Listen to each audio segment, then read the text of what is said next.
going on, everybody? We're back again for another Monday reading. It's the beginning of the week. Sorry if I sound a little bit off. I've been battling strep throat for all of last week, so not very fun. But thankfully, my recovery has timed up pretty well with when I film these videos, so I've been able to keep a pretty consistent schedule, despite maybe some technical difficulties. Hold on. My phone won't ring for like 5 hours, and then the second I press record, it goes off on my laptop, which is fine. It's always just kind of funny how that happens. Maybe a little message in and of itself. Alright, so we're shuffling here. For those of you guys who haven't been here with me, I know we've been getting some new viewers recently. Normally I just do kind of a basic 3-card spread 3 times a week, Monday, Wednesday, Friday. Monday we kind of talk about how the week is starting off, energy going into it. Wednesday kind of how it's flowing into that, and then Friday is just kind of basically the end of the week, and normally it kind of follows a similar pattern with the number of cards I draw. Like the first card has to do with the energy going into the week, or into like the time of the week. The middle card is kind of your action card, how things are going, maybe a choice. Sometimes I refer to it as like the choice card of what you need to do, what you need to be thinking about, the path is going. And then the last one is kind of the future card, or maybe the consequences card of like how things could go depending on the choices you make, or maybe just kind of a reflection on the choices you make. I normally just kind of stick to the Rider-Waite-Smith. Sometimes you'll see me deviating if I'm feeling called to a specific deck.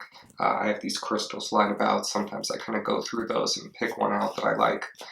That's just kind of resonating with the message of just the day. So yeah, I try to keep it light. I try to leave room for flexibility because I think that's the way you get the most accurate reading. That being said, first card, let's talk about it. Sometimes I set the deck down and it immediately starts to slide, so I have to stop it from doing that. First card. Ooh.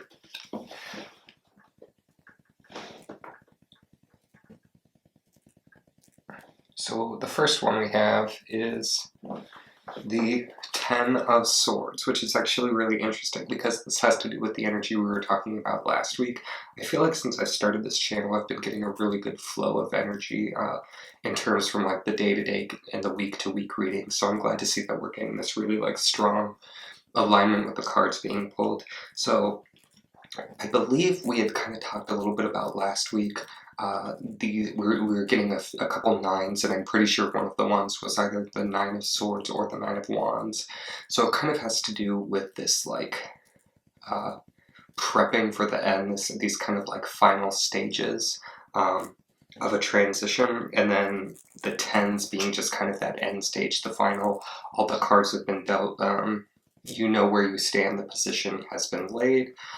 So what I'm getting from this is kind of like the choices of the past. The past couple weeks we've been talking a lot about choices and empowerment, and I'm noticing for this week, the very first card of the 3 readings I do in a week, I really think it has to say a lot with not just how you're going into the energy of today, but how you're going into the energy of this week of a whole. It has to do with like the cards being dealt. You could see this as kind of a positive or a negative thing. I'm seeing it right now as it just kind of being what it is. I'm not getting too much of like a... Sometimes I get more of an emotional pull. I know some people do reversal readings to kind of more help that out, but I never found that that really helps me. I just think I get annoyed when the cards aren't facing the same way. I don't really... That doesn't really make a difference to me, and for this, it just kind of goes with how the reading is going. And for this, I'm really not getting this like negative energy, which like you could be kind of seeing that as like, well, how can you not? He's like lying down on the beach and he has 10 swords in his back. But I think of it having to do with like 10 and completion. Same with, I never really see, I have a hard time seeing the death card as a card that really is particularly malicious. I see it as opportunity moving forward, and that's what we had a lot going on last week talking about the 9s.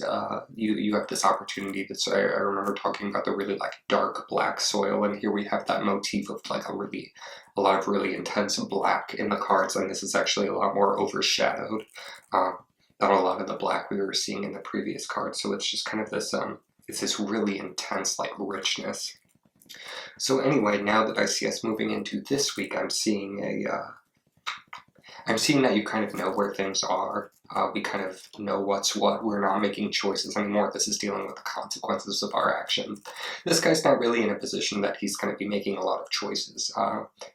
The symbolism here is that you kind of, the swords have fallen, you've made your choices.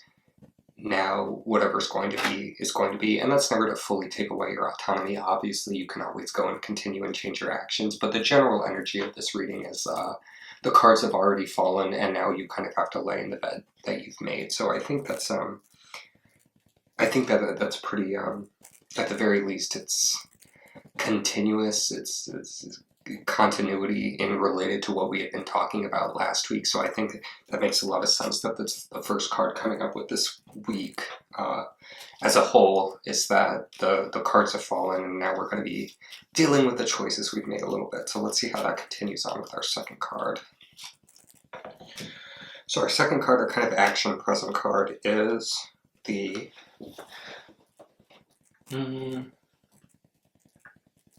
High Priestess. My camera's a little far away, so I don't know if I can hold it close enough to focus. Interesting, because this is a card I believe we had pulled a few readings ago, talking about that just kind of that return to not introversion, but returning to the self. This has a lot to do with like spirituality. The moon is present. There's a lot of like that mysticism, psychology, that kind of like deep subconscious work being done. And I think that actually is a pretty good sign with where we're going, because a lot of what this has to do with like external cards falling. You've already made your choices, so now we're moving back into a time of reflection and moving forward. We want to make sure we're fully prepared for when the next round of choices comes. We don't want to be caught off guard when this comes again. And depending on whether or not the cards falling has led to a negative outcome for you personally, and maybe it has, because there can be kind of a negative connotation, so I don't want you to think I'm glossing over that if that is the case for you, because it definitely can be the case. But regardless of whether things are good or bad, it's never a bad idea to maybe go back to your altar, go back to wherever, go back to your garden. I was recently in Glastonbury, England. They had some really nice Zen gardens. They had the Chalice Well there, the Zen garden there. If you have anything close to that, I'm totally jealous of you. That's actually what's in these bottles right here that are sitting behind me, is water from the Chalice Well in Glastonbury, and then the White Spring, which is right across the street. They're both really cool places and really different places. But if you have a place like that, I'm definitely getting that energy of try to go to a specific place, even if you don't have one. Maybe you can go to the woods. Maybe there's a park you can go to. I think most people have some form of nature they can get out to, but go to a very specific place. It doesn't have to be natural. I think that often helps. I think that's very good for the mind. But even if you're in a city, maybe get a couple houseplants. I don't know. Normally even cities, there's trees in cities. There's like a park somewhere.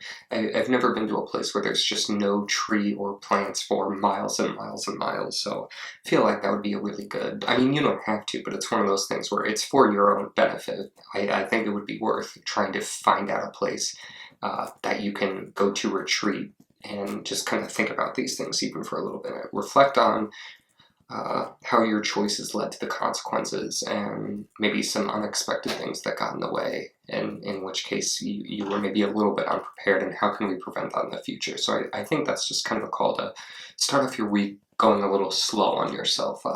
Be easy on yourself. Take a little time. It's not so much the same as last week talking about self-care, because I feel like that's a very different connotation and a very different...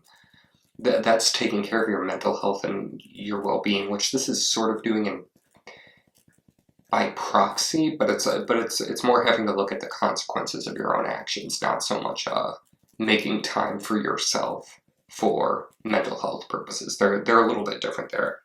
I hope I'm making that distinction clear. Alright, that being said, let's get on to the third card. The last card of the week, or the last card of this reading, not the week. We have a couple more readings. We have a few more cards to pull later in the week. So this last card is